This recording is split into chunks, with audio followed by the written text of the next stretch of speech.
2022, Barna did a poll, simply asked the question of non-Christians or folks that would self-identify as not being a part of a church or a faith in association with Christianity, and asked them a simple question: which of the following words or phrases best describes your views of the churches in your community? Right? So they asked this group of folks, just when you read some phrases, tell us which one best describes the way when you think of churches in your community. Now, I want to make sure we're clear. When they did a survey, they weren't just talking about like church buildings, right? They were talking about the people that create the church. The church people is what they were thinking through. So this is what they said. 44% said when they think of Christians or church people in their community, they are known for the things they are against. 44%. 51% of them said when they think about church people in their community, they think about the word judgmental. 59% of them, non-Christians, said, when I think about churches in my community, the word irrelevant comes to mind. 59%.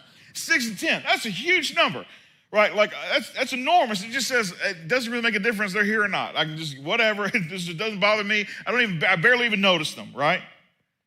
45% said the word hypocritical is the word they think of when they think about the church people in their community. 38% said detached from real community issues. And so as we sit in this series, we are studying a letter that's written to a large group of followers of Jesus by one of the closest friends of Jesus named Peter. And Peter gives us what we know today in the Bible as a book called 1 Peter. And in 1 Peter, he gives us this really great description of what church people ought to be. And that stands in contrast with the reality of the way church people are viewed outside of our particular Christian community, with people who would say, hey, I'm an outsider. I'm a non-Christian. I'm an unchristian. I'm a non-believer. And so they have this picture of what church people are supposed to be. Yet Peter has this description, this picture of what church people should be. And I promise you, Peter is not thinking, hey, I need you to be judgmental, irrelevant, hypocritical, detached from community issues. But for some reason, the people, when they get to know Christians, that's what they walk away from. People who are not connected to Jesus, that's their impression. When they get to know people in their own community that are connected to the church, those are the words that come to mind, not the words that Peter says in 1 Peter. That says, hey, this is who we should be. So the question for us is, if we could read it, understand it, find clarity in it, maybe even have the courage to actually be like these people he's describing, how much work would it take to change the minds of our community? How long would it take for them to start saying other words that kind of align with what Peter says, as opposed to the words that they give us in this very particular survey? When we walk through that, it brings us to the reality that one of the largest audiences we will have with people who would self-identify as non-Christians will be 5 weeks from now.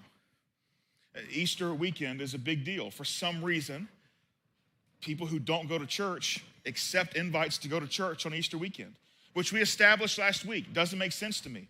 It doesn't make sense to me because if that's the only time they go, they already know what we're going to talk about and how the story ends, right? They're going to say, hey, Jesus was crucified and he was in a grave and then he resurrected from the dead. Like, spoiler alert, they already know the ending, but they still want to go anyway.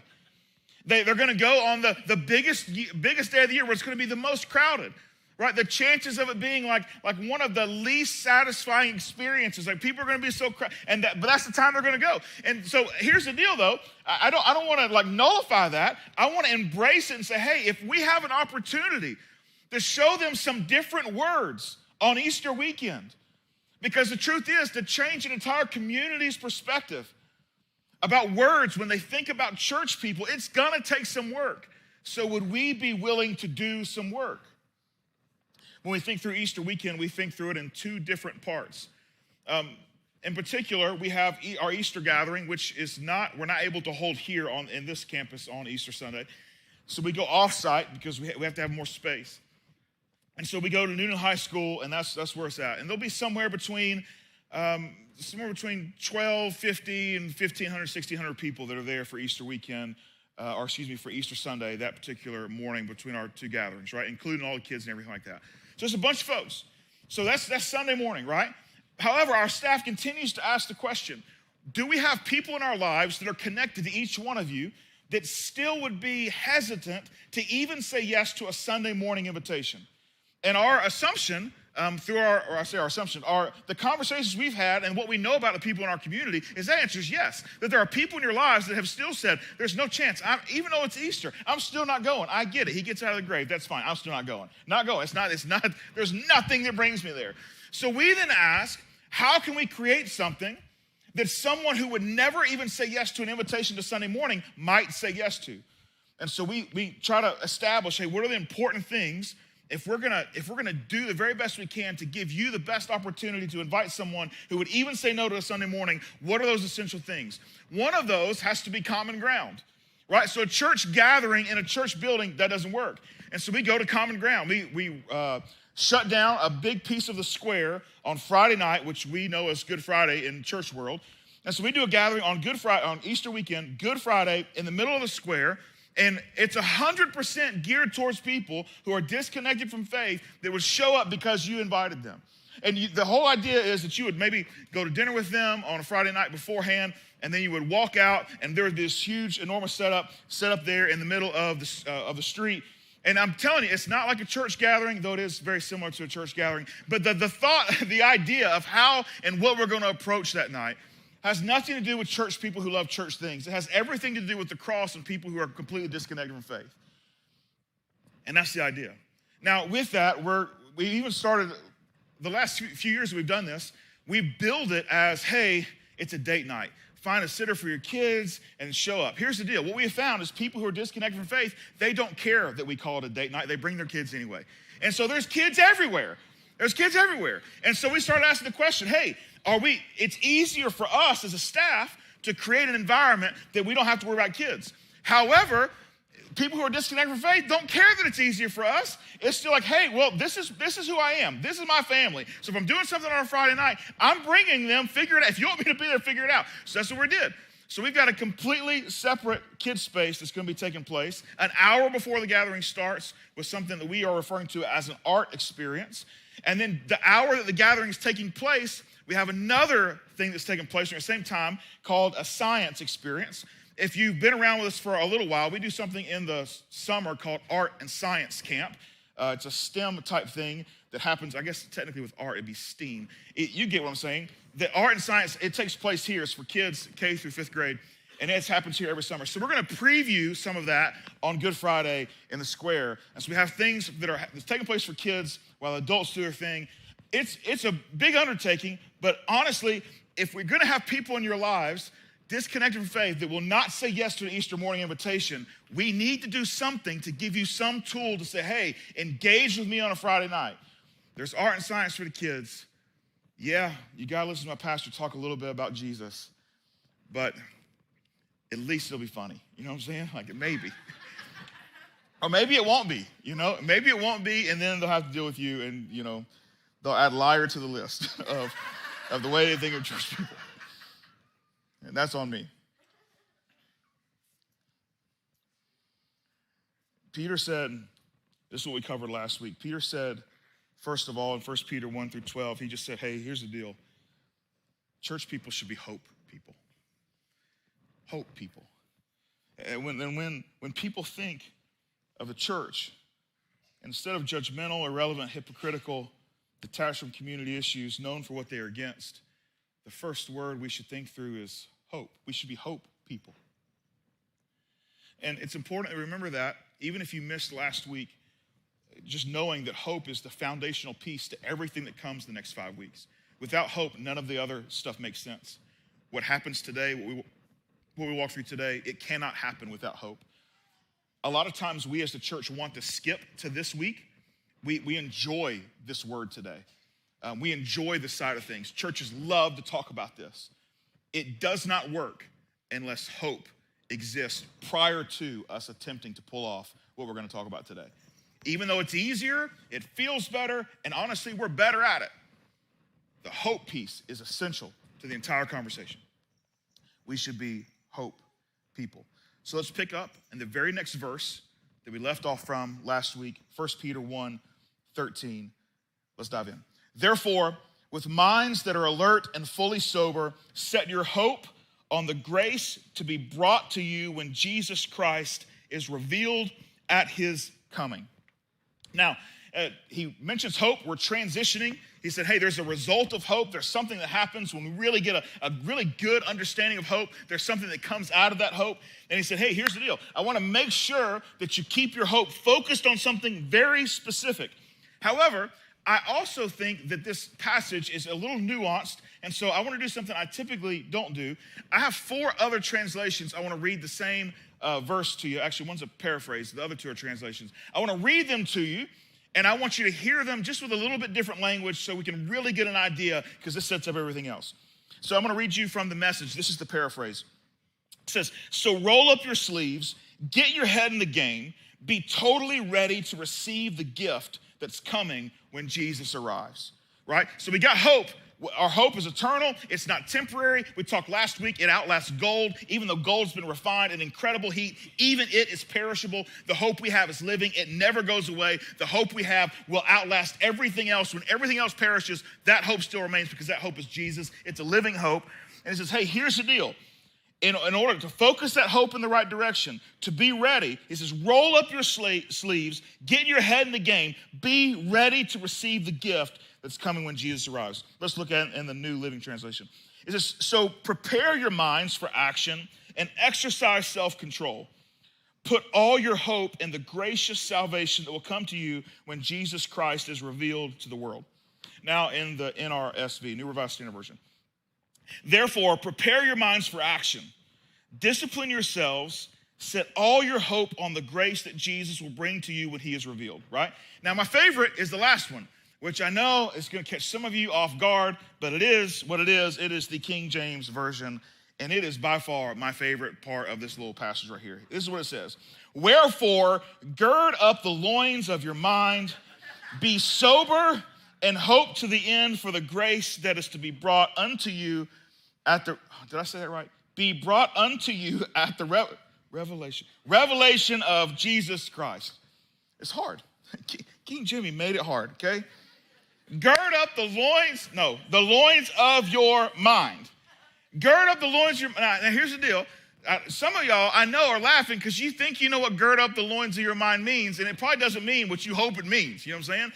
Back in the day, when guys were walking around, they wore some robes, and the robes went to the ground. And so when it was time for you to do some work or to run or to get after something, you had to gird up your loins, which doesn't, again, it means you got to pick up your robe, tie it around your waist, or tie it off so that you can be active. It forces you to say, hey, if there's something that I need to do, I need to prepare myself so that I can give my all to it.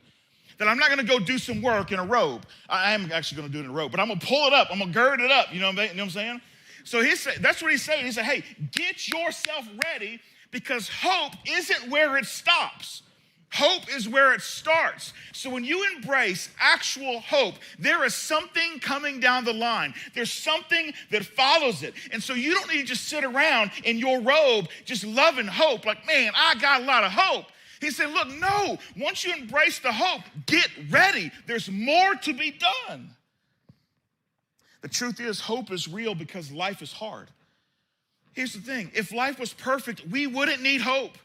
If we were sitting in Eden, it was Adam, Eve, and the rest of us, and we're sitting in Eden, and perfection is all around us, and sin is not a thing, there is no need for hope. What would we hope for? We have everything we could ever think for or imagine.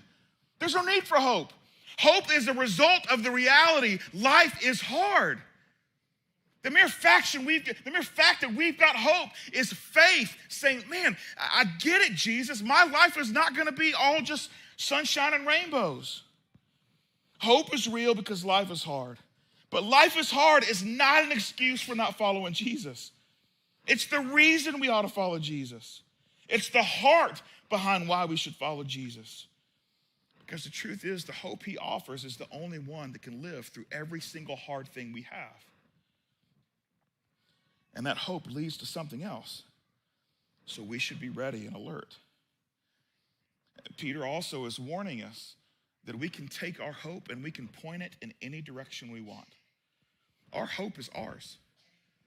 That is something we can possess. And so we can take our hope and we can put it in anyone, anything we want. It's our hope. And so he said, hey, be careful. If you're going to put your hope into something, put it into the thing that lasts. Now, if you weren't here last week, let me just bring you into a recurring metaphor that's going to happen throughout the letter that Peter wrote.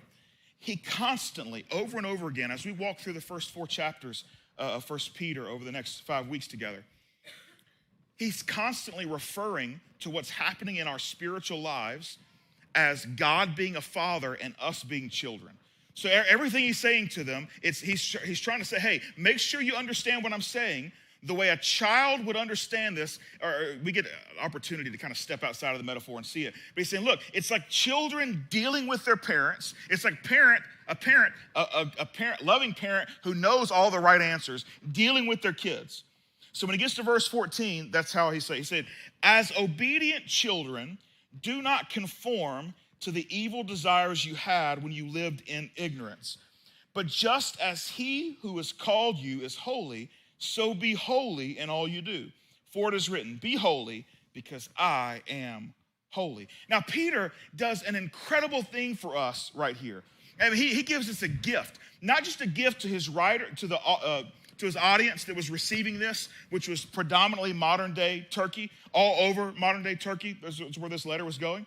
It wasn't just for them. This spans generations, even into this moment right now. Peter gives us an incredible gift. He admits that every single one of us, including himself, have desires that do not align with God's desires. He just says, there's no one immune. Every single one of you have desires. Now, he uses the term ignorance, which is not a slight. It's just the reality. He's like, but you didn't know. You didn't know. You didn't know that God had some different desires. But you've been awakened to the reality that God might have something different for you than what you desire. Now, that's a gift. It's like, okay, well, now I'm starting to understand it. That maybe I was born, and the life that I've lived coming up to it, that maybe there are things I can learn that I didn't already know. That maybe the expectation from me isn't just to be a well-formed, groomed adult, that I can actually see my faith as a child would grow up in faith. And that there wouldn't be an expectation that I go from complete ignorance to now I've got to be a perfect adult Christian human being overnight. But no, it's like, no, I'm going to acknowledge I've got desires in my life that don't align with God. And the way that I need to deal with them is the way a child would learn to deal with their desires with the parent. Now think about it. For those of you who have been able to parent a child, what a gift, right? Don't you love that opportunity? For those of you who have done that and you start to teach them, hey, here's some things that I know about life that I've learned, maybe the hard way, maybe the easy way, maybe you just knew it, and you're trying to instill it upon them, but they don't agree. And when I was 14, 15, 35 years old, you couldn't tell me nothing. You know what I'm saying? You couldn't tell me a thing because I knew everything, always about everything. You know what I'm saying? I don't know if y'all have kids that sometimes think that. But here's the deal. That's what Peter's trying to tell us, is that God does actually know everything. And we respond to him sometimes, that same teenage mentality, that same kid mentality. Now, that doesn't change that what the parent knows actually is right. But we have to realize that that's the way this relationship works. That there are things that he says, hey, I don't want you to wrestle with that desire how you're wrestling with it. I'm not okay with that desire you have because I have a different desire for you. And it might not actually make sense to us.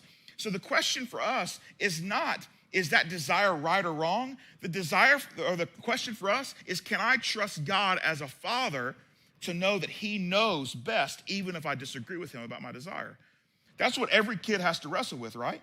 Like, well, I disagree that my dad says I can't do this, or that my mom says I shouldn't say this. Well, just because I disagree, the next question I have to answer is, but do I trust them more than I trust myself? Even though I disagree, am I going to be obedient to what my mom and dad ask? Even though I disagree with them. That's where we're at. And that's the way faith also works. It never says you've got to think just like Jesus in order to act just like Jesus. It says, no, can you trust that he actually knows even when you disagree? Let me give you some examples of desires that we wrestle with that can go one of two ways. Either the way God would desire it or our own desire that honestly comes pretty easy in I think most of these. The first one is this, our desire for control. And so for some of us, that's it. The harmful piece of that says, hey, I've got to be in control of everything. If there's a decision made, I need to make the decision, right? Whereas God would say, hey, that's an unhealthy desire. Maybe you should think through this idea of, and maybe rephrase that to, I trust God's plan even when I don't understand it. Or maybe it's the desire we have to get approval from other people. Like I need other people to like me and to affirm me for me to feel secure about who I am. And the place that I work or the place that I go to school or fill in the blank, maybe even my own home, I need to be affirmed. I need to feel worth, to not have feelings of depression slip into my own mind. I need validation from those who are around me. And God would say, I don't necessarily think that that is something you have to have. That maybe you could restate that desire to say, I live for God's approval and not anyone else's. The desire for comfort and safety. The idea of, I just want an easy, like a pain-free life. That's what I want. Is that too much to ask? Whereas God would say, I think maybe the approach should be, I'm willing to embrace discomfort because it allows me to show why my hope is alive. The desire we all have for immediate pleasure. If it feels good, just do it. As long as it doesn't hurt anybody else, just do it. And God might say, maybe we should pursue lasting joy over a temporary satisfaction. Or maybe it's the desire we have for revenge when someone does us wrong. The idea that I will get mine. I will get even. And that God might interject and say, maybe you should leave vengeance to me. Leave justice to me. And you work really hard at forgiveness. Or maybe it's the desire for more. Greed, materialism. Where we've convinced ourselves, if I could just have this, if I could just get that, if I could just move here, then my life would be great. For me, it's an F-250 King Ranch. You know what I'm saying? I know. Like I just want one so bad. I want one. I'd love for it to have like the dually stuff on the back. You know what I'm saying? Like just a big old booty back there. You know what I'm saying? I would tow things for days. I don't even got stuff to tow. I'd call you up. I'm like, hey, got anything to tow today? Because I got a towing machine. You know what I'm saying? I got a towing machine. Or maybe what we should probably say is, truth is, God's my provider. And I might not achieve all my wants, guaranteed He'll provide all my needs. Or maybe it's the desire we have for lust or some type of sexual indulgence. And where we would say, hey, I have these feelings. I should act on whatever sexual urge I have. And He would say, I think you should submit your mind and body to God's sexual ethics. Maybe it's the desire for selfish ambition. I'll do whatever it takes to get ahead. Whereas if we submitted it to God, He would say integrity matters more than your advancement. Or maybe it's the desire for escapism. The idea that we numb our stress with entertainment or addiction or some type of distraction. But instead, we should just be honest and say, I'm going to do everything I can to learn how to bring my burdens to Jesus. You see, Peter sets us up for our second word. He says, church people are hope people. And hope people, you should get ready because there's action to take. Gird up the loins of your mind because there's something that you will want to do when you fully understand the hope that you have. And that is to be holy people. Holy people. Now, at first, that's overwhelming because, especially for those of you who have unchurched friends, because they probably have said something in and around you, or maybe you've seen them say it to someone else, like, oh, they're holier than thou, you know what I'm saying? Like, oh, they're so holy, they're just gonna get it right, That's what they say. And so we don't want to be known as holy people. That's not what we want to be. We don't want to be that. But here's the problem. They've got a distorted view of what holy is. Now, it ain't their fault. It's church people's fault why they think what holy is supposed to be. And that's why church people, we want to skip to holy people before we've dealt with hope people. Because the truth is, you can be holy people easy. You become very self-righteous because you create a checkbox, you go through them, and now look at me, I'm holy. But the truth is, if you are hope people first, there's never a moment where you put your arms out and say, I am anything, because we are still holding on to hope, saying, here's the deal. I'm trying to be a holy person, but the truth is, I'm a hope person first. I can't do anything apart from this hope. I can't become anyone apart from this hope.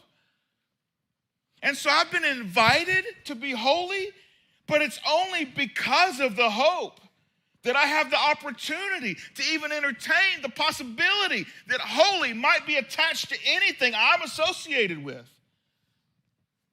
You see, let's define holy the way Peter, the way the biblical authors would define holy. Holy is this: it's set apart for God's purposes.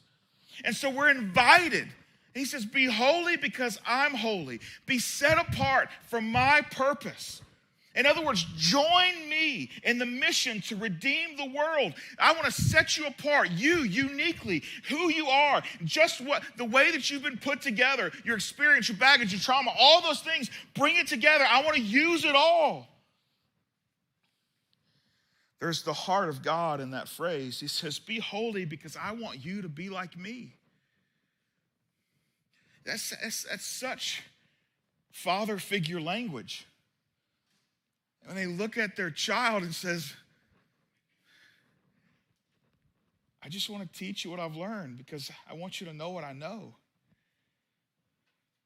I want you I want you to value what I value.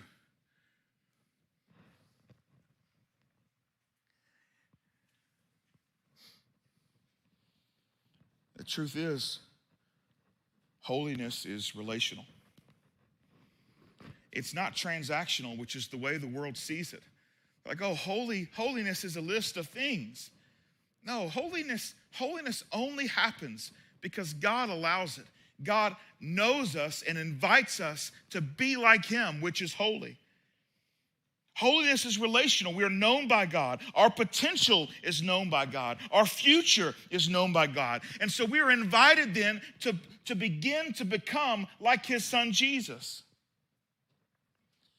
And when we understand hope, that the hope we have allows us to have that relationship that then leads us to, there's something for us to do about the hope we have, which is to be holy.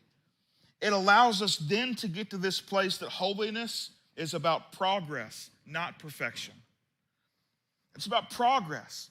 Because think about it. Again, this runs through the entirety of 1 Peter. It's about a father who knows and loves perfectly, right? So even better than the best of our earthly fathers, right? This father gets it right every time, right? Never makes a mistake. It's about him teaching his kids how to be like him. And so there's no expectation of any father that when they have a child, that immediately they will act and be able to do all the things that he can do. There is no one has that expectation. But they understand you've got to grow up into that it takes time, it takes progress. It's one step at a time. God is holy. God's inviting us to be like him, to be holy. You see, holiness isn't about only the inside. It's about the outcomes of the inside work. And so when we embrace hope and we begin to ask the question, okay, how do we become holy? Not holier than thou, but actually holy. How do we become like Jesus? There's a big church word, the theological word that encompasses all this. It's called sanctification. It's hey, how do we move who we are into who God really wants us to be? And that process of being sanctified happens through the Spirit of God. But it's not instantaneous. This doesn't happen overnight. This is a snap your fingers and all of a sudden I saw the light and now I'm just like Jesus. It takes time. Holy people are always in progress. Now here's the thing though, and this is huge. We can't miss this. Can't miss it. When we have hope, real hope leads to a desire to be like Jesus. Because of how great the hope is. That's called, we want to be holy.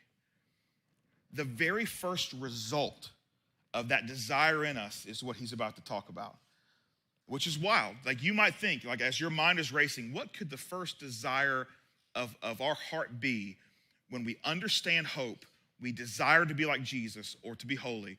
What would the first desire to be? He's about to tell us.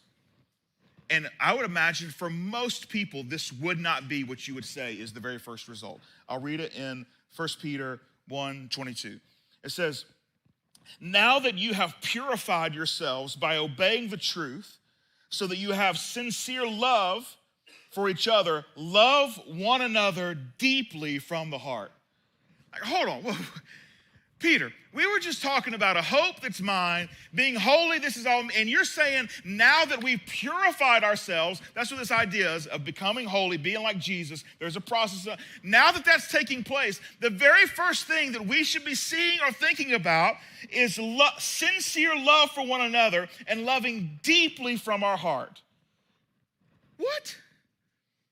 But it makes sense. It makes sense. It makes sense that holiness is relational between us and God, and that it's only the only reason we would desire to be like Jesus or to be holy is because of the hope that we have. That when we understand hope, we say, man, this hope is so good. I want to be like Jesus. That process is called, we're going to become holy. We're going to take one step after another.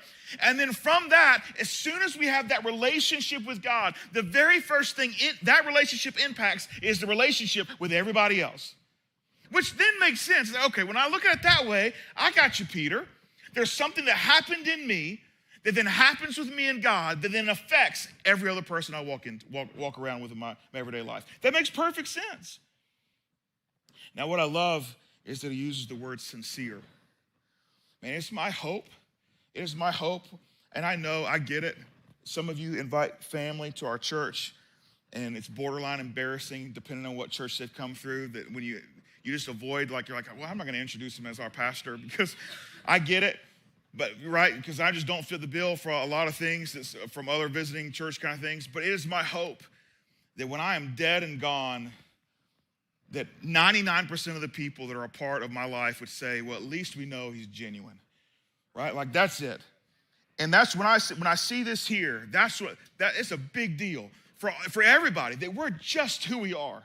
Now, not unapologetically wrong in who we are, not unapologetically sinful, but we're just honest. Like, what you see is what you get. We're not going to pretend to be Christians. We're just going to be who we are. We're going to be quick to acknowledge when we didn't get it right. We're going to be quick to apologize as fast as we can get the words out of our mouths. But the rest of the time, we're trying to follow Jesus. We're just who we are. And I love that he says, hey, I want you to have sincere love for each other.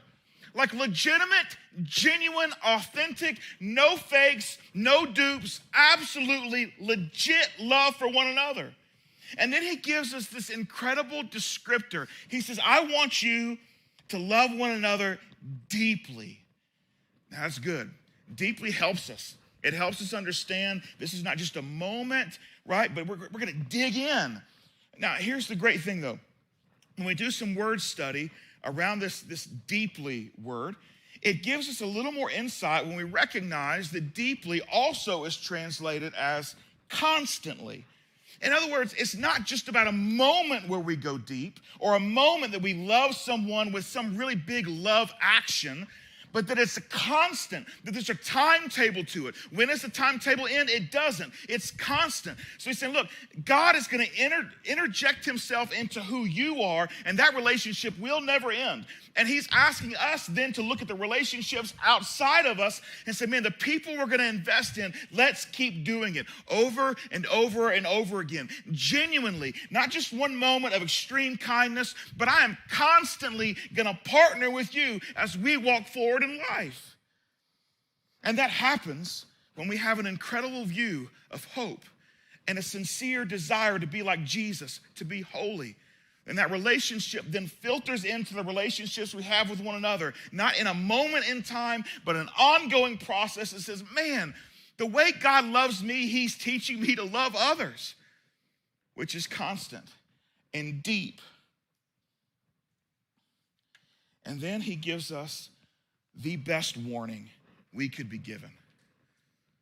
And we might want to end right at the bow of like, man, this is good. Hope. To holy, to a relation, like this is making sense. But he gives us a warning, and I would say we can't move on, we can't tie a bow on this without reading the warning that he gives. Because I think this is where we go wrong. 1 Peter 2:1, he says, therefore, anytime we see therefore, right, it's because of what I just said before this. This is what I want you to do. Therefore, rid yourselves of all malice, all deceit, hypocrisy, envy, slander of every kind. This is huge. This is huge. Think about it. The first tangible evidence we have from our honest understanding of hope, which leads to a true desire to be like Jesus or be holy, the first tangible evidence we have is then, the evidence is the relationships we have with other people. And he says, hey, I want you to be careful. And he gives us a list of things we should rid ourselves from. All of them are relationship killers. All of them are relationship killers. In other words, Peter knows that if we don't address the relationship killers in our life, if the relationships are the fruit of our hope and our holiness, if we kill the fruit, there's a good chance we'll just give up on the whole tree. And so he says, hey, look, here's the deal. We can't kill the fruit. Let me just let you in on a secret. You need to be aware Satan is not going after the roots of the tree. He would just assume you think that tree's dead by killing the fruit. So if I kill the fruit, you'll just move on to something else. You'll move on to something else. So he says, hey, here's the deal. There are relationship killers in your life.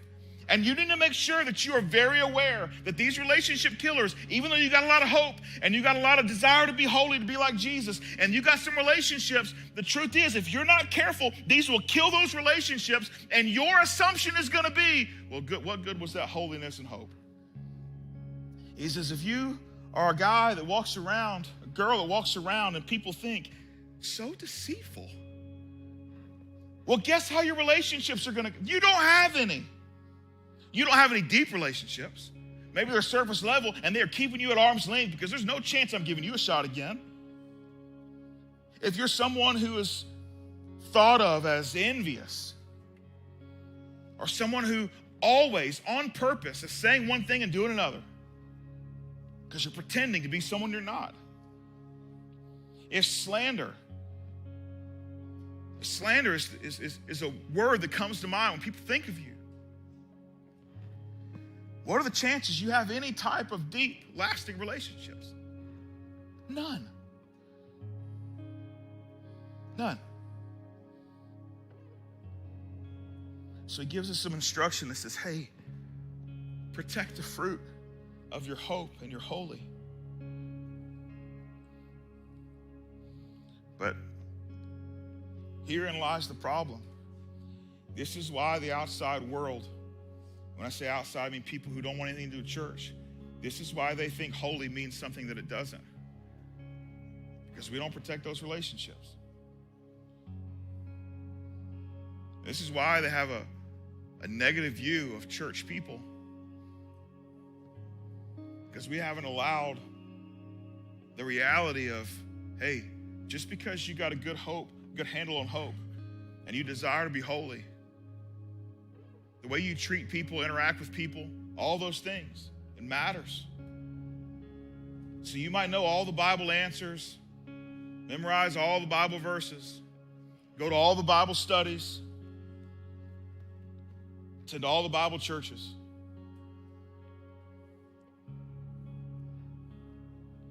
And you are missing out on so much of what it actually means to trust and follow the Bible.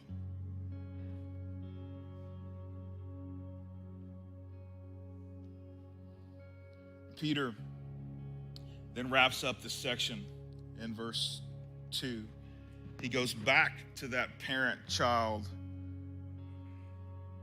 metaphor. He says, like newborn babies, crave pure spiritual milk, so that by it you may grow up in your salvation, now that you have tasted that the Lord is good.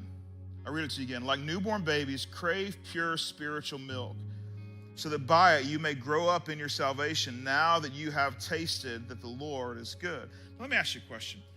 For his audience, what have they tasted that the Lord is good? Like, what do they know about the Lord? Not a lot. Not a lot. The Bible, the New Testament piece of what we're doing is still being written. They've got this letter. There's a really good chance that this is one of the few letters they've ever read that becomes what we know as the New Testament in the Bible. So they got this letter that Peter wrote, and they might have a couple of other letters, maybe. We don't know. They're Christians spread out all over modern-day Turkey.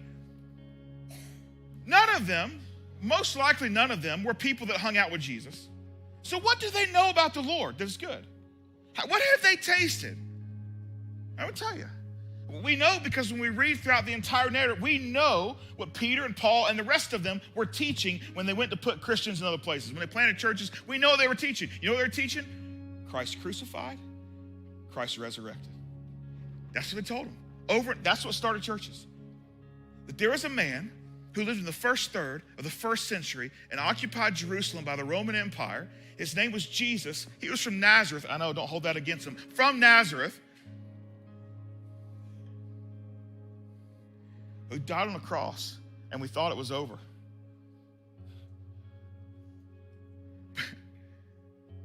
But then we saw him resurrected from the dead. And the truth is, he told us. But you know how bros can be, like, I'll resurrect from the dead. Okay, Jesus. But he did it. Like, he did it. He actually resurrected himself from the dead. And the reason he did it is because all of us are in the same boat. We got a sin problem. And he's the sin solution relationship with him. And though he's not here, he's given us the authority to tell you he wants a relationship with you. And he can deal with every single solitary sin, not with a sacrifice at a temple somewhere, but a sacrifice that already took place on a hill called Calvary, where it was legit. I know life is hard. We call him the living hope. That's what they knew about Jesus. And he says, now that you've tasted and seen that the Lord is good, allow that to create a desire for you, like newborn babies, for spiritual milk. Now, this is I say it's new to me. It's new to my memory. Brooke and I were just talking about this a couple weeks ago. We've got a 4-month-old. His name is Wilder. And Wilder has a switch. I haven't found the switch, but he has it somewhere internally that he switches, and he's like happy, and everything is fine, and he's like smiling, and he's like making noises, he's blowing bubbles, all the things. Like he's just like, this is great. You're 4 months old, and I like this. And all of a sudden, the switch flips that he does internally somewhere. He does a little thing, and all of a sudden, he just switches, and he just goes from, hey, this is great, to feed me. you know?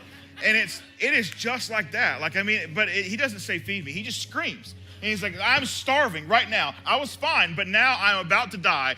Please figure out how to feed me quickly, right? It just happens that fast. And when I was reading this passage this week, and the times that I fed him this week, when that's happened, it's just created that image just so vividly for me of, do I even come close to that reaction to reading God's word? Saying, hey, give me more. Give me more. Do I crave it like my little boy craves his bottle? Like, do I crave it that way? Here's the truth, though. Wilder didn't come out knowing that he would like milk, right? He didn't come out knowing that. As his parents, we introduced him to that reality. He understood hunger, right? He knew what that was, but he didn't know that the solution was going to come from his mother. Like, he didn't know that this is the process that was going to take place. As his parents, we said, hey, this is how we're going to teach you to solve that thing inside of you, that craving that you have. And so some of you, that's where you're at. You don't realize what the truth of God will do for you if you'll just begin to digest it.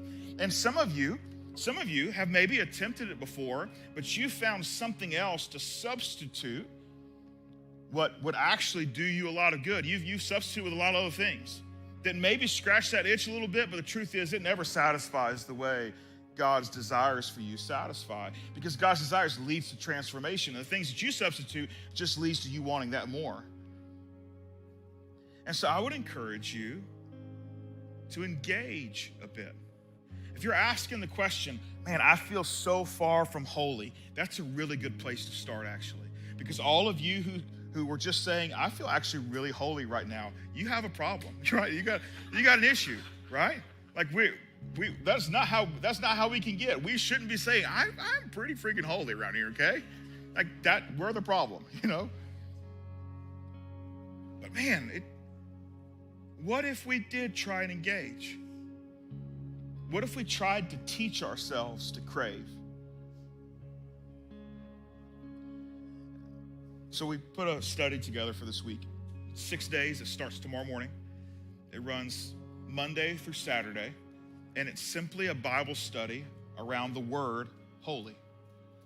It's some thoughts, some prayer prompts.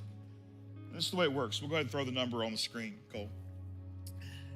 You text the word holy in to the thing, and then tomorrow morning at 7:30, it's going to send you a passage of scripture.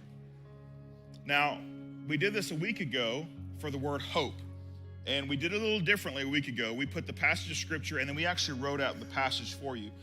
This week, we're not going to do that. We're just sending you the passage, and so you'll have to look it up yourself, which I think could be really good for us, because instead of just reading the one thought, you might read the verse ahead of it or maybe a few after it to find a little more information about what's actually happened there.